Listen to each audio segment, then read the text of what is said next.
And also with that recording, that'll be sent out probably either later on this afternoon or tomorrow.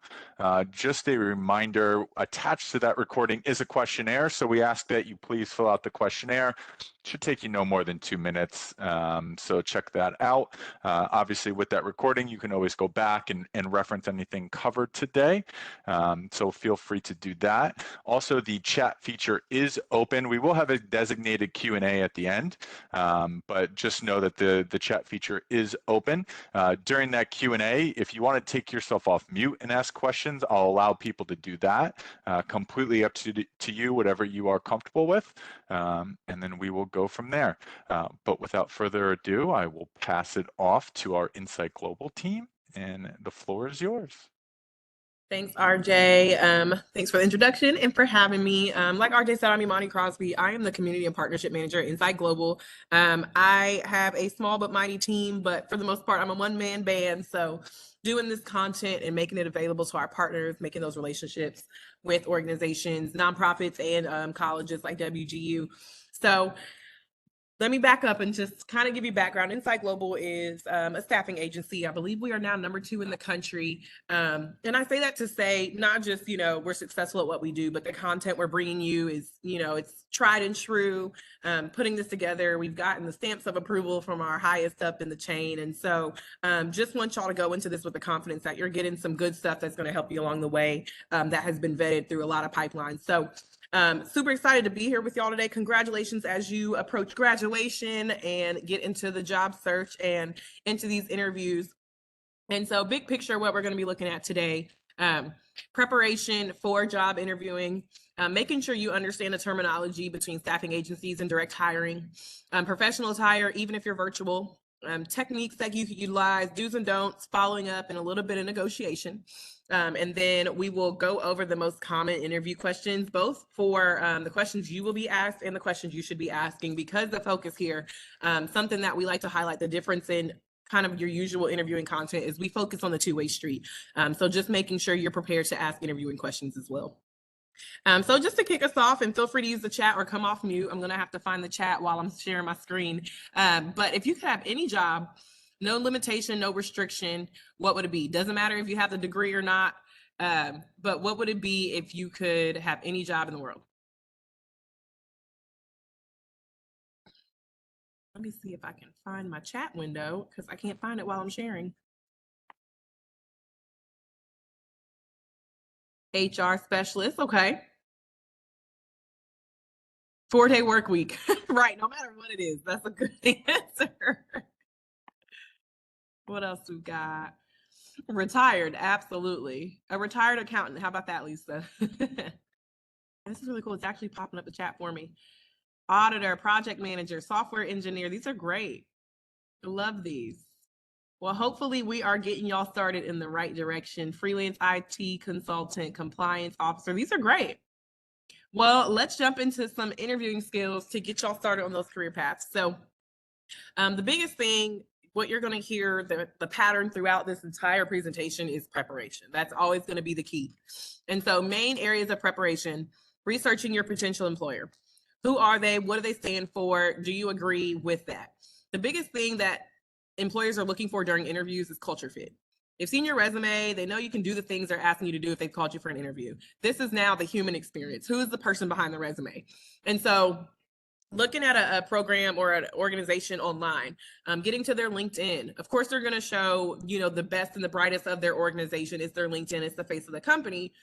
But connecting with people on LinkedIn, finding out about the experience working there, if diversity, culture, inclusion, if these things are important to you, finding out the experience of people who you may relate with or identify with their experience as an employee at that company.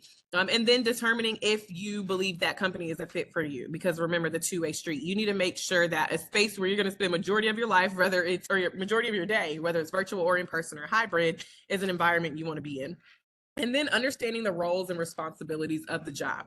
So of course, when you applied for it, you took a look over it, you made sure it was something you wanted to do, but be ready to speak to specific parts of the job roles and responsibilities in the interview.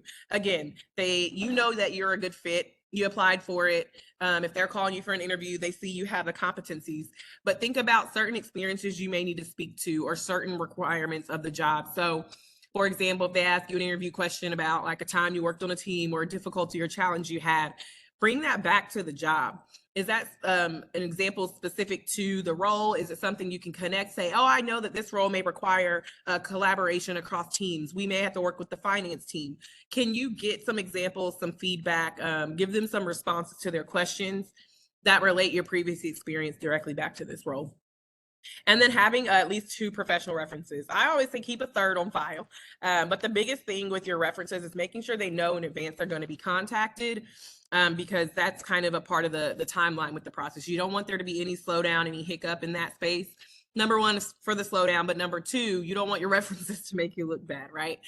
So just make sure they know they're going to be contacted. Find out in advance what the contact form will be. Is it going to be an email, a phone call, whatever that might be? Because a lot of times emails go to junk, phone calls may pop up as spam. So just be prepared for that. And then also knowing that your reference doesn't have to be your direct boss.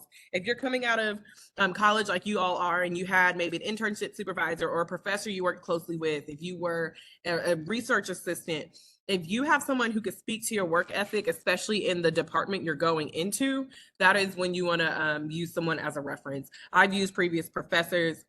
I've used internship supervisors. I've used volunteer managers, anyone who can speak to the role. And this means you may have an archive of references and you use different ones. So for example, I used to be in education. I was a middle school teacher. And then before that, I did after school programming. So for me, if I were going back into education, I'm going to reach back in my pocket to my old principals. But if I were going to be in corporate like I am in this role, I would go back to my previous contacts at this company when I was here years ago. So keep references available dependent on the roles and in the industries you're going to work into. Any questions here before we keep moving? All right. And if it's easier, please come off mute and talk to me, just because with the full screen mode, I'm seeing your chat pop up, but it may be a little bit smoother if you're willing to come off mute and have a conversation. So this is my one, I call this like my true lecture slide, where I'm like giving you definitions and keywords, simply because not everyone is familiar with the staffing agency or the staffing industry. I've been in it for a while, even on the corporate side. So a lot of stuff that I assume people understand, I try not to do that. So just giving y'all some overview of number one terminology you may hear today, but what you may hear in your job search if you choose to use an agency. Now, what I tell people, 2 things up front. I am what I call the nonprofit lady of the company. I get to do this stuff, give these free services and resources. So I don't sell our business. I don't tell people they have to be staffed through us.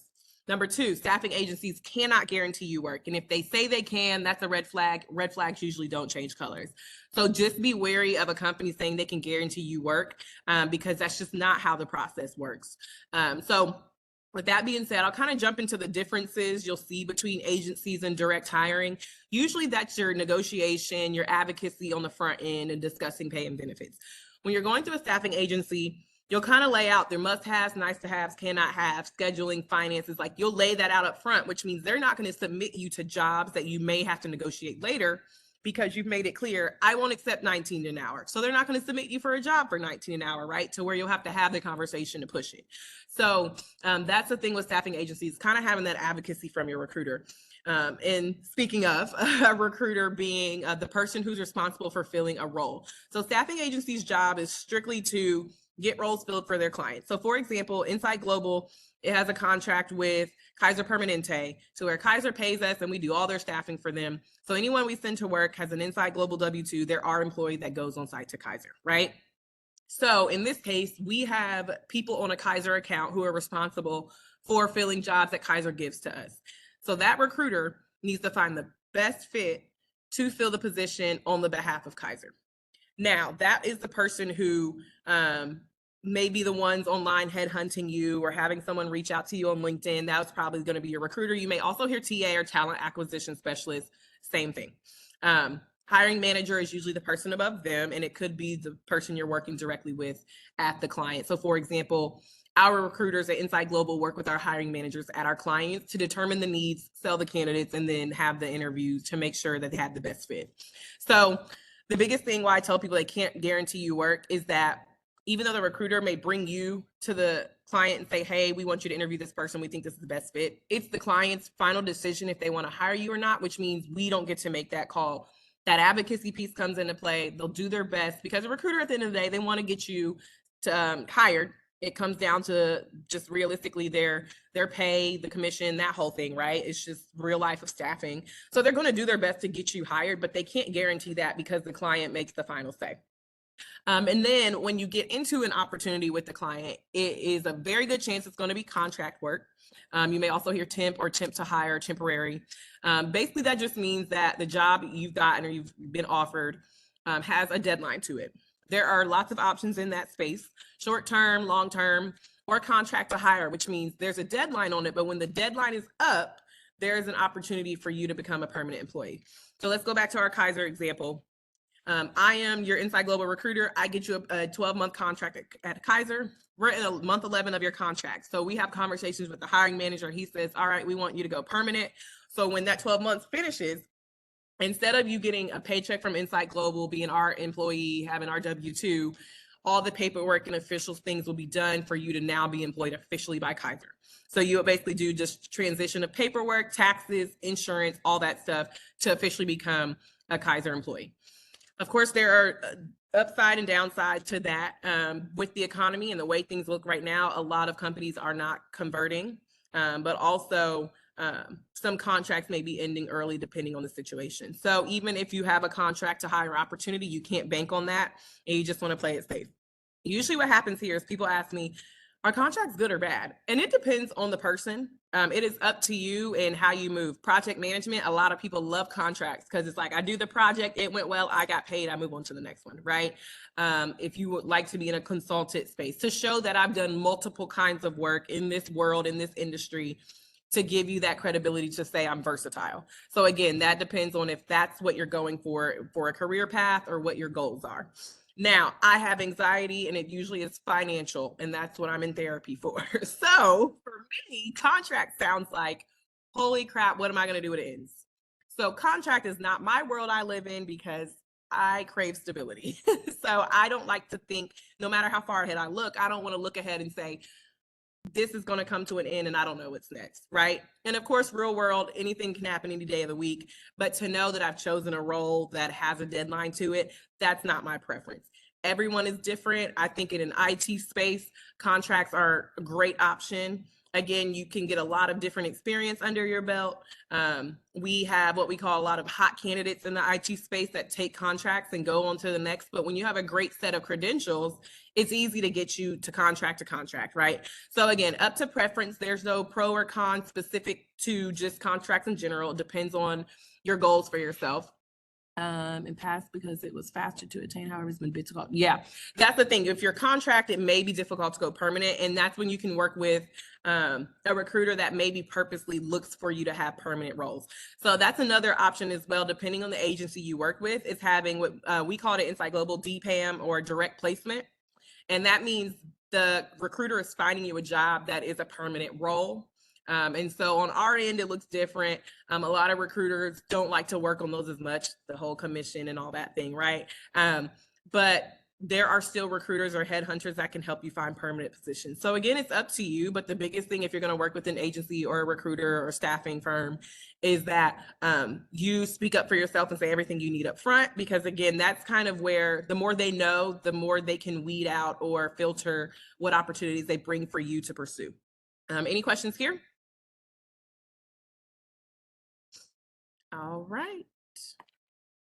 So interview anxiety, this is a big one. The thing is, we hear the word anxiety, we have our mind made up about what it means, and it looks different to a lot of people.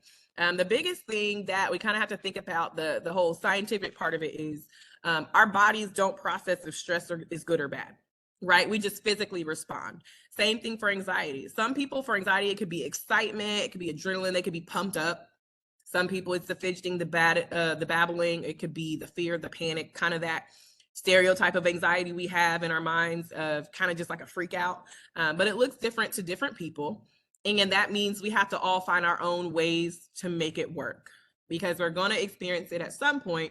How do we work through it if it happens during an interview? And the biggest thing is embracing it, again, figuring out what works for you, what is causing you to worry or feel the anxiety that you're feeling, and then shake it off. We have a thing on our team. If we have been in a long meeting or something tense, we do like this exercise. One of our coordinator, he has been a cheer coach, so we do just different activities when we have to sit for a long time. So we'll like just literally shake our hands, our feet, our legs out. So if anxiety is a very physical experience for you, like it is for me, maybe go for a run, do something before that anxiety or that interview comes up. Breathing exercises.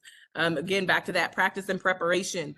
We usually are calmer, more confident when we are ready for whatever is on the way. And that practice, that preparation will help you get there. Affirmations and self-talk. This is a big one for me. Interrupting your negative thoughts or your what ifs. Most of us get ready for an interview and say, what if I bomb it? What if it doesn't go well? What if I don't get it? But what if it goes great? What if you get the offer, right? It's the kind of pushing back to the negativity we bring up for ourselves. And just like you would keep a cheat sheet in front of you, the job description, keep your resume in front of you, keep your positive self-talk in front of you. I know a lot of people that they will keep a sticky note on their mirror or on their desktop, their computer. You have to find what works for you. And that is usually just the bottom line to it. We all attack it differently. And so I would love to see if anyone would share what works for them. If you have a method to either prevent or kill the anxiety in the moment, I'd love for y'all to share that in the chat or come off mute and let me know. Taking notes? Yep, for sure. Keeping everything in front of you that you need. I think it always is going to come back to the preparation pieces. If you feel ready, it kind of just brings a calm over you, right? When I first used to do these workshops, I would have a whole meltdown. Like my anxiety, I sweat. And before I do a workshop, I would always be like, dear Lord, this is about to be rough. I'm about to sit in this chair for an hour and a half. And the more I do them, now I kind of just do this in my sleep to where I'm calm through it. I get ready, have my things in front of me, and I just rock because I've gotten comfortable. I've practiced. I saw power posing. I absolutely love that. That is a good one. Note taking, mission statement. Yeah, knowing key players in company, having your interview questions ready. These are great. Yes. Thank y'all for sharing. Those are all really good ones. So let's talk virtual interviewing. The thing is, not every role now is virtual, no matter how common it's gotten, but virtual interviewing is happening. For example, as a company, we're back in office. However, all of our interviews, at least the first one or two, are virtual.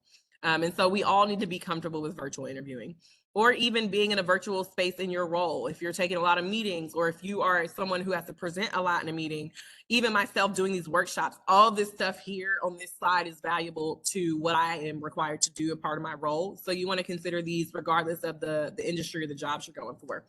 Setting up your space, checking your lighting, clean background. This is actually not one of those fake backgrounds. This is real. Doesn't the plant look really classy and then the light coming through? I'm actually in a room. This is real life.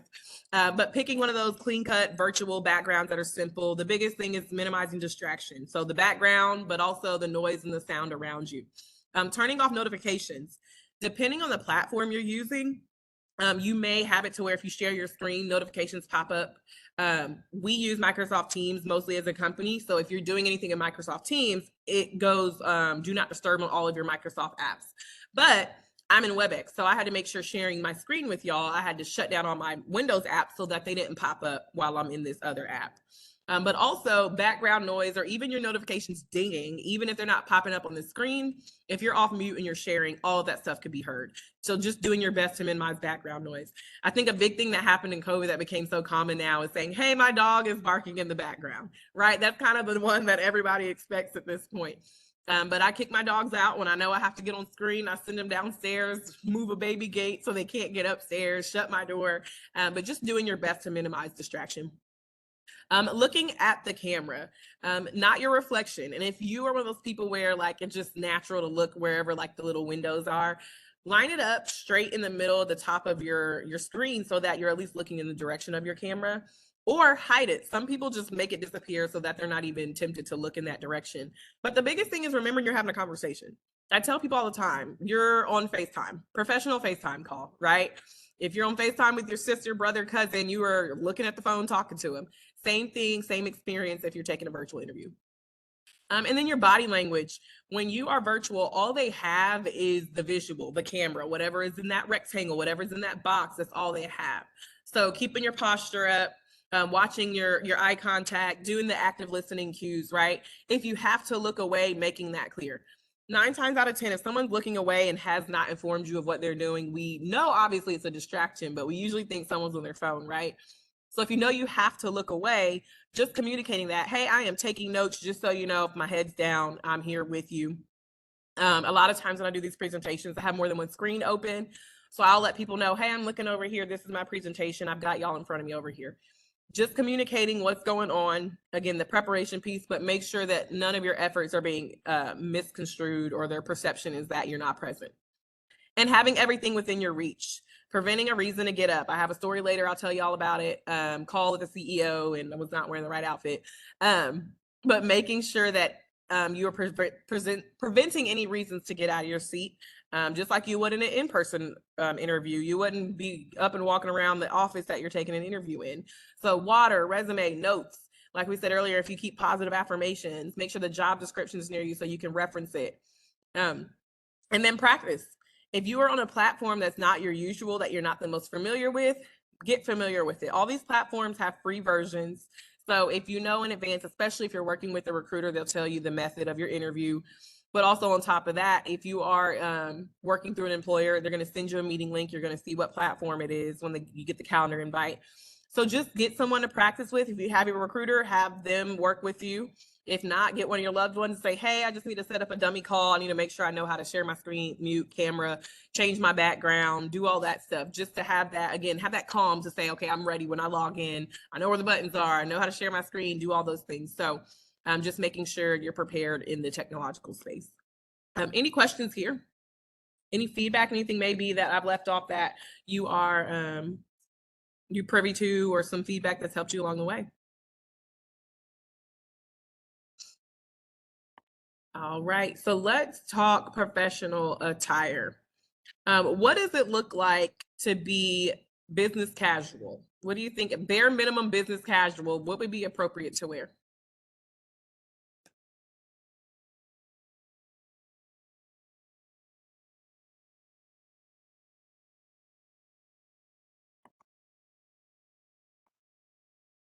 I see polo, khaki slacks. Yep. Dress shirt, dress shoes, button down. Yep. Dress shirt, dress pants. Yeah. I love that y'all are saying pants because this guy here is a problem. He's even got on business socks, but where are the pants? So basically, last year, I was in a virtual meeting with our executives, including our CEO, and we are what we call smart casual. I had on a company crew neck on the call. It was first call of the day, and my boyfriend was taking the dogs out. The alarm was not turned off yet. So he opened the door to take the dogs out. The alarm went off, but he was already outside. So I had to get up and turn the alarm off. It was October, and I had on red Christmas pajama pants because I was appropriate, the top up, but not the bottom down. So earlier, remember I said avoid reasons to get up, but life happens. My alarm went off and I needed to speak. So I needed the alarm to be turned off while I was in the meeting.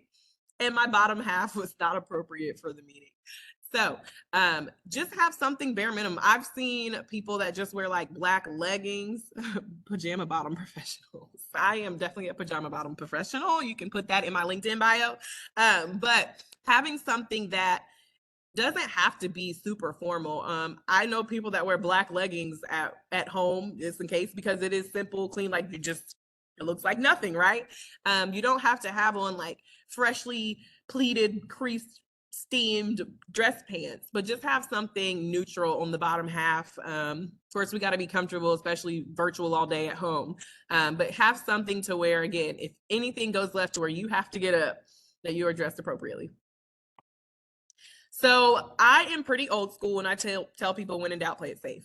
Like you heard me mention, we are a smart casual employer. So you'll see probably at least 70% of people walk around the building in an Inside Global t-shirt, sweatshirt, jacket, jeans, maybe khakis, pretty casual. But when you are in the interview process, I tell people you go full professional no matter what. I have been in an interview before and the person interviewing me was wearing a sweatshirt and it wasn't even company branded. That's not my place. I am not an employee yet. I can't wait to be an employee and wear a sweatshirt. However, in an interview space, you need to be as clean cut as you can. And so just keeping it pretty old school. And some of you address these: collared shirt, modest neckline if it's not a collared or button up, clean facial hair. I tell people all the time, do not shave your face for an interview. If a company needs you to do so, they'll bring it up. You can make that decision for yourself, but do not shave your beautiful, healthy lumberjack beard for an interview because you've worked so hard to grow it out. And what happens if you don't have to or you don't get that role? So just make that decision for yourself. If you are in person, mild or no fragrance. You just don't know who you're in the room with. Allergies, sensitivity, all that type of stuff. Maybe they just don't like the fragrance. I don't know. But be cognizant of that if you're doing it in person. A blazer or suit jacket. I think someone might have mentioned that in the chat. You don't have to go full 3-piece suit unless that's your style, which it looks great. And if that's what you want to do, go for it. The biggest thing here is comfort, and knee length on dresses and skirts. The thing is, just nowadays with culture and time shifting and acceptance and tolerance shifting, there is no gender tied to professionalism. And we have some partners that serve LGBT plus communities, and they say, what happens if I don't follow gender norms? Everything on this screen is appropriate to professionalism and has no gender norm tied to it. You notice here, we don't have hair or makeup or jewelry because it's about, like I said earlier, your comfort in a professional space. How you present on a day-to-day is how you want to present in an interview in your dress clothes. And what I mean by that is, if you wear red lipstick every day and that's how you're going to show up to work, that's how you show up to your interview. I have big curly hair, but today I was lazy and didn't want to detangle it. So it is slicked back with a lot of gel. But I wear big curly hair. I'm going to show up in an interview that way. Think about your LinkedIn. However they see you on that headshot, that's the person that they're expecting to meet in your interview. And so being authentic to yourself, because on top of that, let's say you get the role, maybe you hid or you wanted to play it safe in the interview. And then when you get into the work environment and you choose to be your true self, it's no longer comfortable for you, or you feel judged, you feel outcasted. So I tell people all the time, what's for you is for you. And if that job or that experience is meant for you and your path, it will be. No one can take that away from you, but you want to make sure it is authentic to who you are so that you show up every day excited about the role that you've earned. So any questions here, any feedback? All right, we'll keep going. So common errors, I don't call these do's or don'ts because it's more of finding the balance of not doing too much or too little. And so the biggest things are lack of preparation and then asking little to no questions. These work together because obviously if we are not prepared for the interview, we can't participate in it. So making sure you're prepared for what they may ask you, but also you have questions to ask as well. I'll tell you right now, I don't care how much of a researcher you are. When I tell you I dig, I'll go into rabbit holes. I'm going to find out everything I want to know. But there are still questions to ask an interviewer, and you want to make sure that you show that engagement throughout the process. And then we've got overemphasis of money. Remember I said, if you're going to work through a staffing firm, there's a good chance you get to have those conversations with your recruiter or your talent acquisition specialist. So you may not have to press too hard or have too many conversations about the financial piece. But if it is something that you have to discuss or do for yourself because you're just going through a direct hiring process application with the employer, it's going to come up. Don't rush it. Don't force it too early. It will come up. I've had someone ask me it in the first interview. I've had it brought up at the end. Be prepared. So if they ask you what you're expecting, have an educated response. And what I mean by that is know the market, know the pay range for the role, and be cognizant of your experience level for that pay rate. If you are entry level and there's a pay range, you're not going to get the top of the pay range, right? There's a chance maybe you get a little higher than the bottom of the pay range, but you've got to be realistic in your expectation, because something that can disqualify you is a very unrealistic financial expectation, especially if they bring it up earlier in the process. Like I said, it's happened in the very beginning. I will have, Neelam, I will have some questions we're going to go over for questions to ask interviewers. Yep. Lack of eye contact. So again, even in the virtual space, you want to give off the idea of being present, being engaged in the conversation. So making sure at least looking in the direction of the camera or the screen if you're virtual. Lack of direction and closed-mindedness. These also work together. You want to think about if they ask you, what are your career goals? Or, if you got this opportunity, like, how would you like to grow in the company? And you have a pathway. So, I am looking forward to this entry level cybersecurity role. I would love to pursue management within the next 2 years. That lets them know I have a plan, I have a goal for myself, but I'm open. I didn't say I want to be managing the cybersecurity team by fall of 2024. I said that I am open and ready to pursue leadership within the next couple of years, right? But then closed-mindedness, I just gave you an example of what it looks like to say, this is what I want, and this is how I want it, this is when I want it. And that gives off maybe inflexibility. You're not malleable, you're not open to different pathways. Because what happens is, especially if this is entry level or a new career path, you may get in there and end up in a whole different direction, right? So just remaining open with the trajectory is the goal here. I had an interviewer once tell me she knows I had relaxed in the interview. I did not realize how stressed I appeared because of the lack of yeah. Sometimes you can just see your body just kind of drop, your shoulders especially. I saw a really funny meme and not even a meme on Instagram. It was just a slide. It was just different slides, and it's like, feel your hands right now, or notice your shoulders right now, or where is your chest or your breathing, like, and it was just like you realize how much tension you're carrying, especially in an interview setting.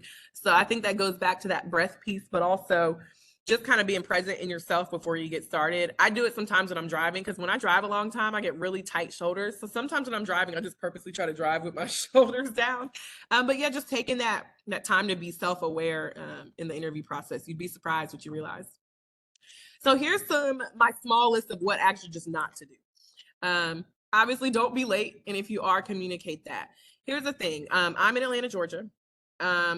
Traffic is what it is. You know what it is, which highway it's going to be, what time of day. So if you are in a position on the way to an interview, you kind of know if you're going to be late or not right away. First of all, we are a city where my dad he laughs at me because he says, he's like, you live here for 14 years. Why do you always use your GPS? I need to know when I need to get off the highway. I need to know immediately. I need Google to tell me, hey, real quick, 5-minute reroute, get off right here.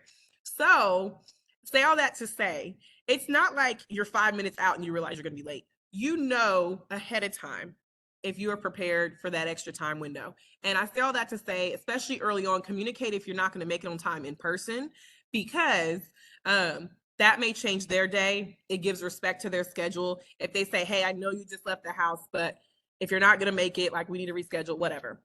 I know a lot of times that feels really, really defeating. You may feel like you've automatically disqualified yourself, but giving that courtesy lets them know that you respect their time. That's the biggest thing. And then virtual. I have had a situation where we were on different time zones and I didn't realize, and I've had to take a daggone interview from my phone, but I set up a virtual background. I got somewhere quiet and I took it where I was. I was at the mechanic. My car was freaking out. So it's the fact that, again, that virtual space comes up. It's an accommodation, but communicating the situation to give respect and let them prepare for, the change in the situation as well. Chewing gum. It's so funny I put this, we all know it's just kind of like an old school taboo. I had someone one time tell me, he said, remember when you mentioned interview anxiety earlier? Chewing gum is how I work through my anxiety. And I'm like, well, you got me there. And so my biggest thing here is, again, that self-awareness, but also advocacy. If that's your thing, making sure that you've communicated that, that is your way of accommodating your anxiety or whatever works for you to get through the process.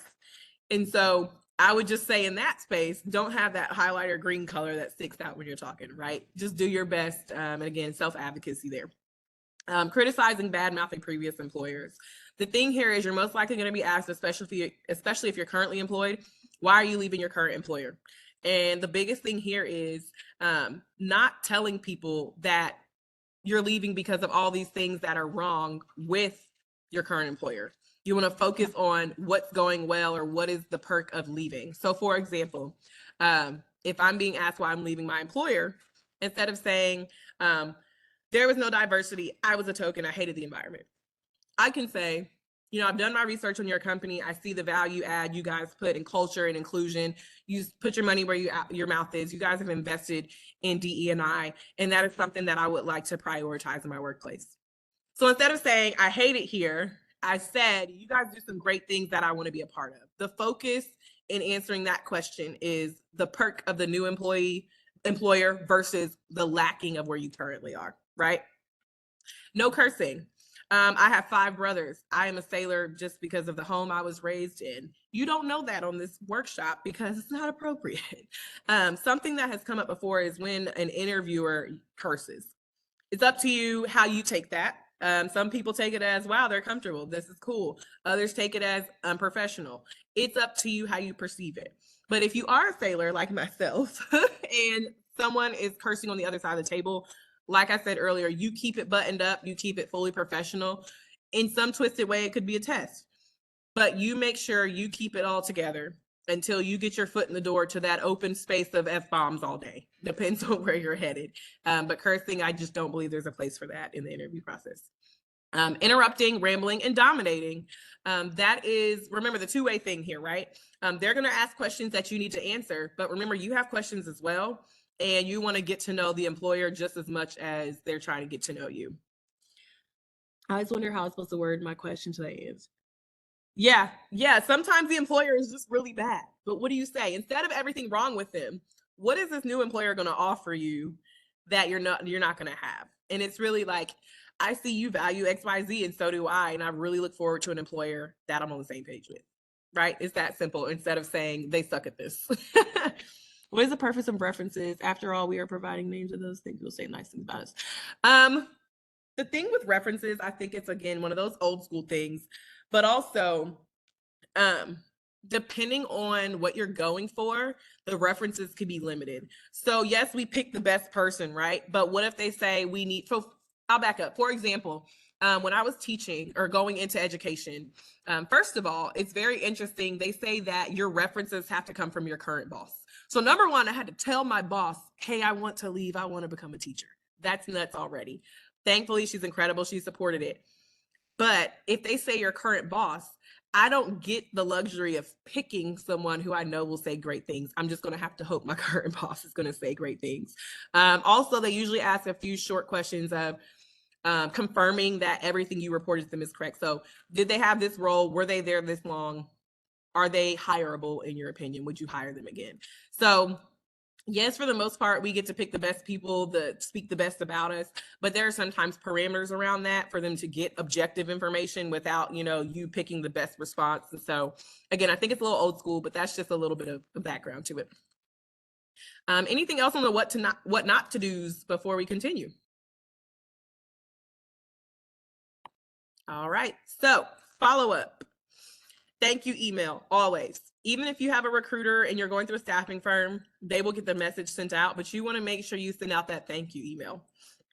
And then seeking an update. They usually will tell you what the timeline is.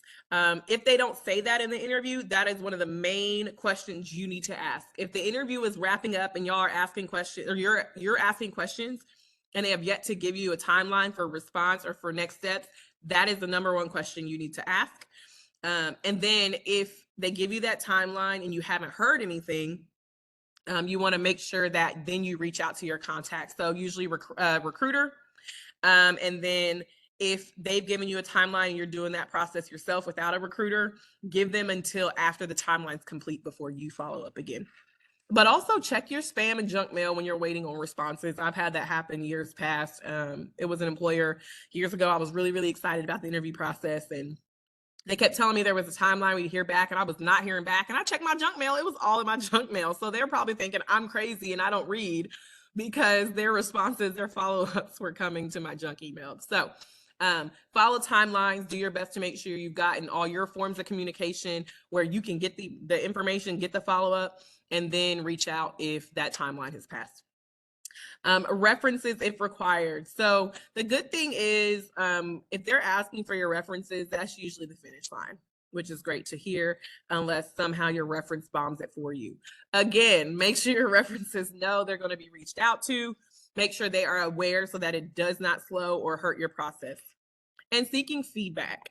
A lot of times people ask for feedback when they are rejected, but the thank you email is a great place for it. You say, thank you so much for your time. It was great to speak with you and learn more about XYZ role. I would love to know if you have any feedback for me, how you think the interview went, and what could make me the best candidate, any feedback you have or critiques to improve my process. So again, you can put that in your after rejection, or you can put that in your thank you email. I've been able to before in a follow-up, I had a follow-up interview with the same person as the first time.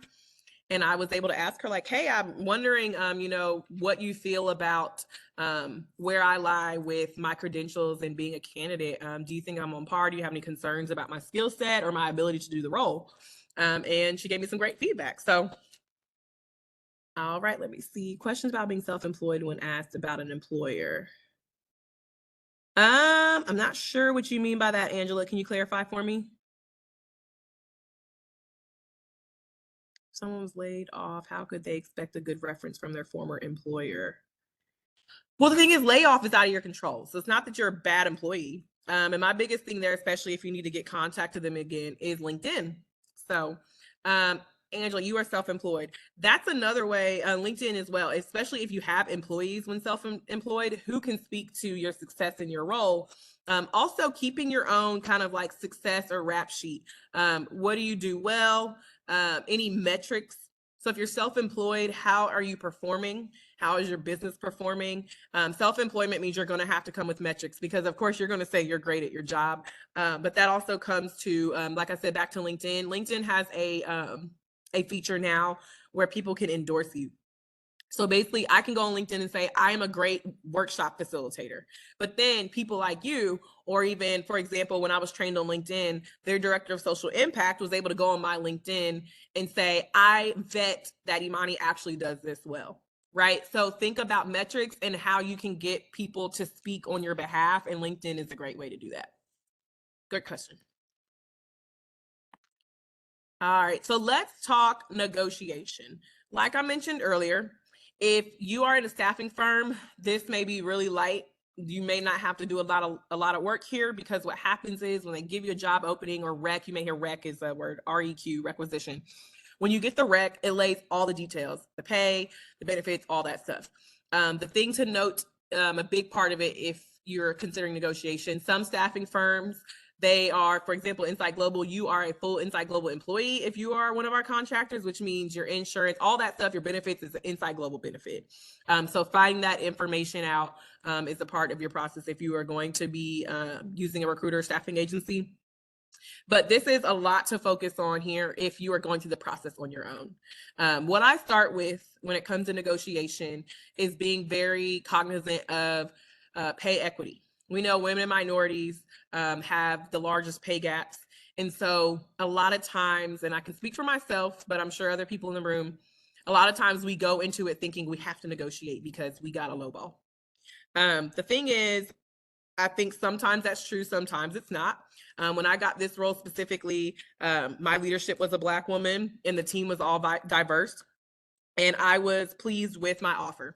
Granted, it's been 2 years and the role has grown a lot. Things changed and renegotiation happens when you're in a role. So this is not just for new jobs or new offers. This could be for renegotiation.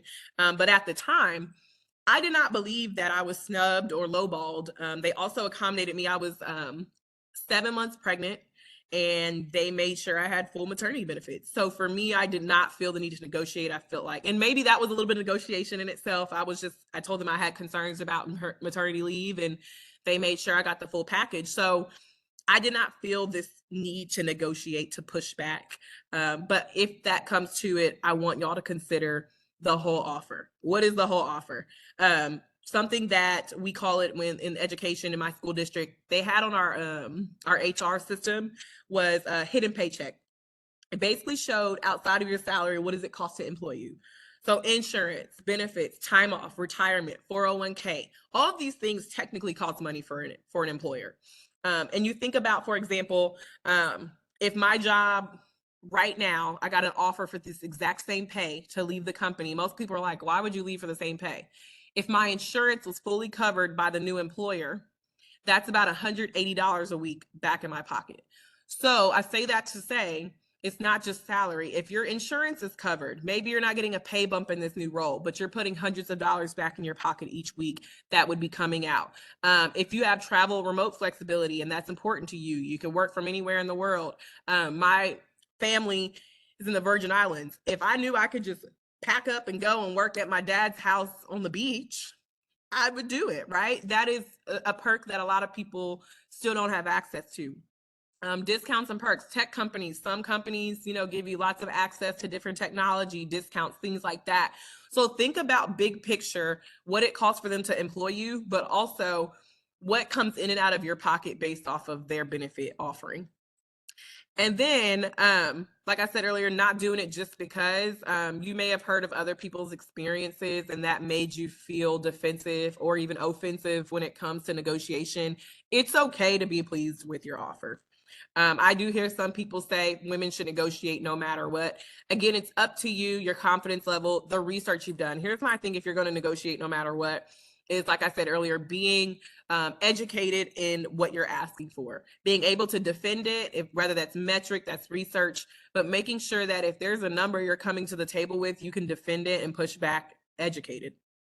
And then avoiding ultimatums. Sometimes negotiation doesn't go our way, but that's okay. It doesn't mean the employer's not a good employer. It doesn't mean that you were asking for something crazy, but sometimes situations just don't allow.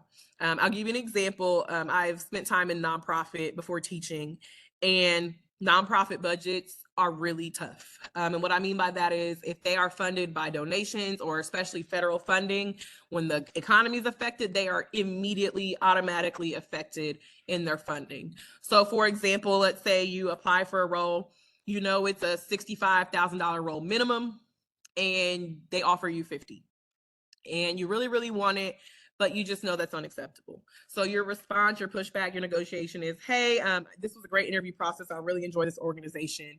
But the offer just seems too low for the market.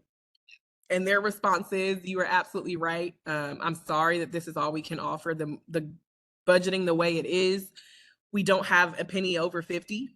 And next year, just with our current pipeline and budget plans and vision, we definitely believe we can revisit this in Q1 and be able to offer you an increase. They basically said, we don't have it, take it or leave it. But the presentation of it was, this is all we can do, and you're still the best candidate, and we would love you to be here, but we understand if you can't. And so again, to say that you're always going to get what you negotiate is it's not realistic. But even in the no, there can be respect, class, tact. And so just be prepared. It's kind of that whole hope for the best, prepare for the worst. Be prepared for your negotiation not to go the way you want it all the time, at least not 100%, but know that there can still be respect and you still could very well want to be a part of that organization regardless of how the negotiation goes. How much does being self-employed affect becoming W-2? That's a loaded question. I wouldn't say there's just a blanket statement to that. It's again, what happened during your self-employment? Do you have things outside of self-employment that can be vetted? Again, with the metrics, do you have things to report your success in your self-employment? Because a lot of people become consultants and things like that off of self-employment because they were successful on their own. And so freelance work, things like that. So I wouldn't say self-employed affects becoming W-2. It's the resume. It's what is your skill set and your experience, regardless of self-employment or not. Because like we said earlier, you can have metrics and success that is concrete that can be communicated behind self-employment, but you also can be full W-2 and still not get an opportunity. So I don't think it's just the self-employment or who was responsible for the paycheck. I think it's the success that you can communicate effectively. Good question. Any negotiation questions before we keep going? I think we're almost at the end here. How do you find balance? There are jobs in IT with salary ranges like 65 to 130 based on the experience. Would 10 years experience put you closer? I think honestly the experience would put you closer to the 130. I have recently seen some really crazy stuff in my opinion. I've been seeing, I just try to keep up and understand what's going on because I do these workshops and people ask real life current questions. And what I'm seeing a lot in these job descriptions, it gives you a range and then it literally gives you a disclaimer that says, this range does not pay the top level of the job does not pay the top level of this range. Why are you listing that number if you know you're not going to pay it? That's my first question that I use my God-given common sense is don't put that number if you're not going to pay it. But again, it does come with tenure, experience, and some spaces still education level. For example, teaching. Every time you get a new degree, you automatically get a pay bump. It is what it is, right?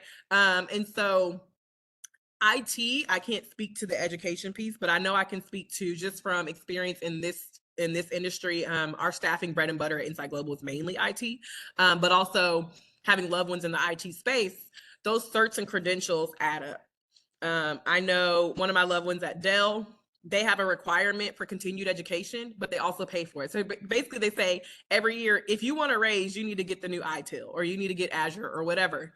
And so they tell them they have to do it and they pay for it, which is a great perk. But I know, at least in their space, in that account management side, the more credentialing they have, the increase in pay they get. So I would use that information to say that the more credentialing experience time goes on, you're going to get higher in the pay range. But apparently, based off of what I'm reading on Indeed every other day, is that it's unrealistic to expect the top of the pay range. But again, the research space, if you know people who are actively in these roles 10 plus years and that's where they are, that's realistic to expect that. So just find a leg to stand on if you're going to press for that end of the range. If you want to take a position but already have a vacation planned, how and when do you bring it up? After you sign the offer letter.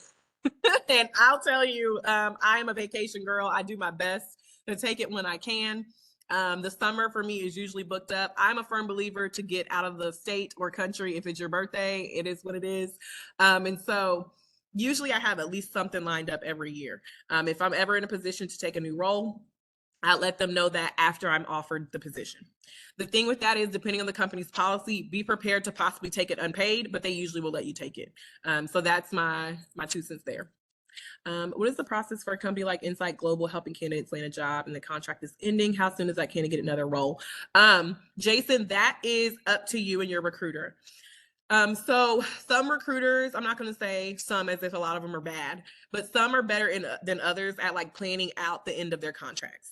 So I pride myself on being a very candid, transparent person. Not everyone enjoys that, but I think it's the best way to educate people. So I'll say that, like I mentioned earlier, recruiters and account managers, they have a base salary, but it's crap compared to their commission. So their job, their goal, their responsibility is to be successful in placing candidates. So if they know your contract's about to end, they know their commission's about to end. And so a lot of them are great about the 30, 60, 90 days out, getting you ready to interview for the next role so that you can move to the next contract seamlessly. So again, not everyone does that perfectly, but you get a lot of recruiters that are great at setting you up for the next opportunity based on the timeline. But what I would tell you, let's say, for example, they like to do that at the 30-day mark. That feels a little risky to me. If you think 60 days is comfortable to get ready for the next position, reach out to the recruiter that connected you to that role, because depending on the length of your contract, you may or may not be in contact with them often. Reach out to your recruiter and say, hey, we're coming up on 60 days. Like, can we get ready for the next contract? These are all really great questions. So to verify what I heard, talk about vacation after signing a contract. Yes. Yep. I would do it after. And if you're not doing contract work, after offer letter. So we're at the 5-minute mark. I want to go over these questions with y'all.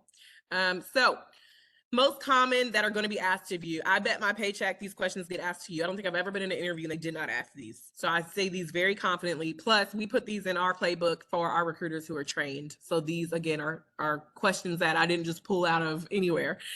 Tell me about yourself. My trick to tell me about yourself is don't tell them what's on the resume. They already saw it. So the biggest thing here is find something to connect you to either the interviewer or the company.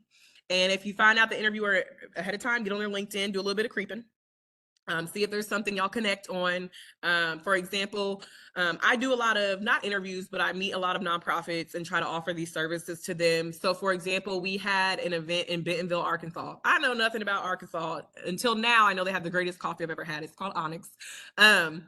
But when we were going out there, we found out they're a community that loves biking. So when I'm talking to these organizations, like trying to find something where we connect outside of just the paper, right? The resume or the things we have in common professionally. What do you see as a strength and a weakness? I tied this one also to the last question. Tell me about a time when you worked on a team, what made it a success and what was a challenge. What I always do, no matter what, you start with the weakness and flip it to your strengths. So I'll give you an example. My weakness is I'm a perfectionist. I know it's a weakness. It drives me crazy. But I'll tell you what, when I turn my work into you, I didn't miss a beat because I was too busy trying to catch any mistake and be a perfectionist, right? So perfectionism makes my life hard, but it makes my work great, right? Same thing with working on a team. I was a part of a large team that had a really just a diverse input, different departments, lots of collaboration, but sometimes it felt like too many cooks in the kitchen. That made it hard to get the work done. But the deliverable came out to have input from all departments. It spoke to all of our stakeholders because we had the most input to provide when we were coming up with the final result. So again, what was hard was that there was way too many daggone people in the group. But from that, we got so much opinion and input that we were able to speak to everyone who that deliverable was going to. What questions do you have for me? I'm about to show you what those are. Why do you want to work for so-and-so? Think back to that example I told you about. Instead of bad mouthing your employer, what do they have to offer you that you're looking forward to? And then career goals. Remember the question about, or the note about having a trajectory, having an idea and a pathway without getting too rigid. And then the last sheet, I would say if you're on your phone or your computer, whatever, screenshot this. This is where, like I said, no matter how much research you've done, make sure that you have some input or something to add when they ask you for questions. And remember, like I said, if you do not have a timeline on next steps, make sure that's your number one question to ask is what are the next steps? But long-term goals for the team, finding out other than what's listed on this paperwork, what are y'all looking ahead at for my role? What are some challenges that will face this person? Of course, you're going to find out what makes it hard, but you may also find out why it's vacant. Why did the person before leave, right? How long have you been with the company? Tells you longevity, do people stick around, all that good stuff. What do you enjoy most about working here? Do they say the lunches? Is that all you have to offer, right? Do they say, I love work from home? Do they say, I love the collaboration? I love the development opportunities? It kind of tells you again, are the perks really shallow? Are they surface level? Or is there something to really offer here long term? If career development and professional development is what you're looking for, can you find out if that's something they invest in? What employee engagement is taking place. So again, if you are into sustainability, philanthropy, culture, DE&I, finding out what extracurricular activities the company invests in, and is the money really where the mouth is? And then the last thing, what are some things you believe have helped you be successful? Similar to why you enjoy working here. Do they say, I just got it out the mud, I'm gritty, I just had to figure it out? Some people find that's their jam. But you want to be somewhere where your employer is supporting your success, making sure you're successful, making sure you stick around and you gain what you're looking for professionally and developmentally. So again, all of these questions, the answers aren't meant to sway you a certain way, but depending on your style, do they meet your needs? So my dad, I remember we were talking last summer and he said he hadn't talked to his boss in months. He's fully remote. And I'm just like, does he know you? He just know what you're doing. But my dad works in the space of, I'm a professional, I'm an expert in what I do. I've done this for decades. I don't need to hear from you unless we got to put out a fire, right? For me, that's crazy. I feel like I need to hear from you as far as how are we performing? I always love to know where I stand and receive feedback. So again, a perfect example of one person's answer to this question may rub someone the wrong way while it may be a preference for you. So again, if you have a second, screenshot this before we wrap it up. But just dig into some of these questions and see, what may be the most important for you to ask the employer. All right. Are we on time? Oh, perfect. We wrapped it up. We did it. Perfect timing. Love it.